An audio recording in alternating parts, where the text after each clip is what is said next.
3 দিনে 20,000 metric ton বর্জ্য অপসারণ করার লক্ষ্য ঢাকা উত্তর সিটি কর্পোরেশনের, জানিয়েছেন উত্তর সিটির মেয়র আতিকুল ইসলাম। এদিকে বেঁধে দেয়া 24 ঘন্টার সময়ের আগেই ঢাকা দক্ষিণের সব বর্জ্য অপসারণের ঘোষণা দিয়েছেন দক্ষিণ সিটির মেয়র শেখ ফজলে নূর তাপস। বিভিন্ন এলাকায় বর্জ্য অপসারণ কার্যক্রম পরিদর্শনে গিয়ে এসব কথা বলেন তারা। এখন জন্ম সনদ দিয়ে খোলো বিকাশ স্টুডেন্ট অ্যাকাউন্ট, নিজের বিকাশ নিজে কর। ঈদের নামাজ শেষে পশু কোরবানির পর দুপুর 2টায় বর্জ্য অপসারণ কর্মসূচি উদ্বোধন হয়। রাত 8টার মধ্যে সব এলাকা পরিষ্কারের লক্ষ্য সংস্থাটির। উত্তর সিটির মেয়র জানান, সেখানে 2টি ওয়ার্ডের 6টি স্থানে কোরবানির ব্যবস্থা করা হয়েছে।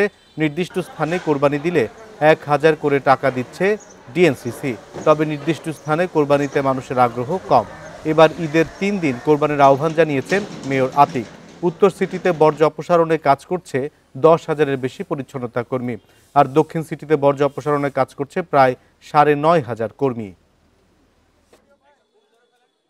13 লক্ষ পশু কোরবানি দেওয়ার জন্য এবং এটিকে পরিষ্কার করা এটি অত্যন্ত একটি কঠিন কাজ। এই 2টার থেকে আমাদের বর্জ্য পরিষ্কার শুরু করলাম।